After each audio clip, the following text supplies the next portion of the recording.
ಇಂದೇ ಡೌನ್ಲೋಡ್ ಮಾಡಿ ಮತ್ತು ನಿಮ್ಮ ನೆಚ್ಚಿನ ಶೋಗಳನ್ನು ಆನಂದಿಸಿ. ಮೇಡಮ್ ಸಾಕು ಬಿಡಿ ಮೇಡಮ್. ಈ ಥರ ನೀವು ಕುಂಕುಮ ಇಟ್ಟು ತಲೆ ಬಾಚಿ ಸ್ಕೂಲ್ ಮಕ್ಕಳನ್ನ ಹೊರಗಡೆ ಕಳಿಸೋ ಥರ ಕಳಿಸ್ತಿದ್ದೀರಲ್ಲ.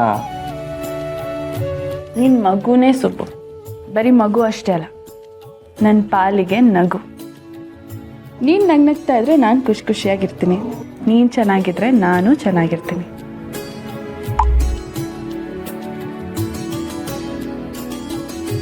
ಸುಬ್ಬು, ಅಪ್ಪ ಗ್ರೂಪಲ್ಲಿ ಗುಡ್ ಮಾರ್ನಿಂಗ್ ಅಂತ ಮೆಸೇಜ್ ಕಳಿಸಿದ್ದಾರೆ. ಓಹೋ, ಯಜಮಾನ್ರು ಗುಡ್ ಮಾರ್ನಿಂಗ್ ಹೇಳಿದ್ಮೇಲೆ ನಾನು ಹೇಳಲೇಬೇಕು. ಗುಡ್ ಮಾರ್ನಿಂಗ್ ಯಜಮಾನ್ರೇ. ಗುಡ್ ಮಾರ್ನಿಂಗ್ ಅಪ್ಪ. ಅಪ್ಪಂಗೆ ಈ ಥರನೂ ಗುಡ್ ಮಾರ್ನಿಂಗ್ ಹೇಳ್ಬೋದು ಅಂತ ನಾನು ಅನ್ಕೊಂಡೇ ಇರಲಿಲ್ಲ. ನನಗಿವಾಗ ಆಗ್ತಿರೋ ಖುಷಿಗೆ ನಾನು ನವಿಲಿನ ಕುಣಿಬೇಕು ಅಂತ ಅನ್ನಿಸ್ತಾ ಇದೆ. ಆದ್ರೆ ಏನು ಮಾಡೋದು, ನೀನು ನನ್ನ ಜೊತೆ ಕುಣಿ ಅಲ್ವಲ್ಲ. ಏನು ಮಾಡೋದು ಮೇಡಮ್, ನಮ್ಮಿಬ್ರು ಒಟ್ಟಿಗೆ ಎಷ್ಟೊತ್ತು ಬಿಟ್ಟಿದ್ದಾರಲ್ಲ, ಅದೇ ಖುಷಿ ವಿಚಾರ. ಗಂಡ ಹೆಂಡತಿ ಒಟ್ಟಿಗೆ ಇರೋದಕ್ಕೂ ಇಷ್ಟೆಲ್ಲ ಅಡ್ಡಿ ಆತಂಕ. ಆದ್ರೆ ಇದು ಸ್ವಲ್ಪ ಹೊತ್ತಾದ್ರೂ ನಿನ್ನ ಜೊತೆ ಸಿಕ್ತಲ್ಲ, ನನಗದೇ ಖುಷಿ. ನಾನು ಮಾತ್ರ ಖುಷಿಯಾಗಿದ್ದೀನಿ, ನೀನ್ ಯಾಕೆ ನಗ್ತಾ ಇಲ್ಲ ಸುಬ್ಬು?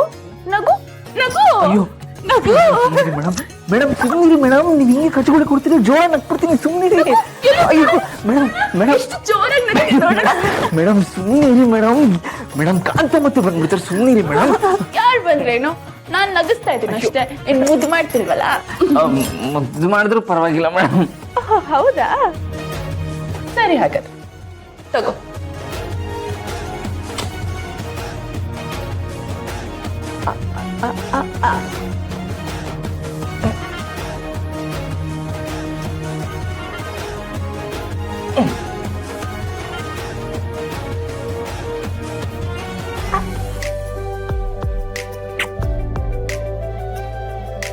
ಸುಬ್ಬು, ಅದು ಪರವಾಗಿಲ್ಲ, ಇಷ್ಟರಲ್ಲೇ ಇದ್ರೆ ಏನು ತೊಂದರೆ ಇಲ್ಲ. ಇದೆಲ್ಲ ಓಕೆ, ಇದನ್ನ ದಾಟಿ ಏನೂ ಆಗದಿದ್ರೆ ಸಾಕು. ಅಯ್ಯೋ ಮಾವ, ಆ ಥರ ಏನಿಲ್ಲ. ಅದು ಇವ್ರ ಕೆಲ್ಸಕ್ಕೆ ಹೊರಡ್ತಾ ಇದ್ರಲ್ಲ, ಅದಕ್ಕೆ ನಾನು ಇವ್ರ ತಲೆ ಬಾಚ್ತಾ ಇದ್ದೆ ಅಷ್ಟೇ. ಹೌದಮ್ಮ, ಸುಬ್ಬು ತಲೆ ಚೆನ್ನಾಗಾಗಿದೆ. ಸರಿ ಹಾಗಾದ್ರೆ ಹುಷಾರಾಗಿ ಹೋಗ್ಬಿಟ್ಬಾ.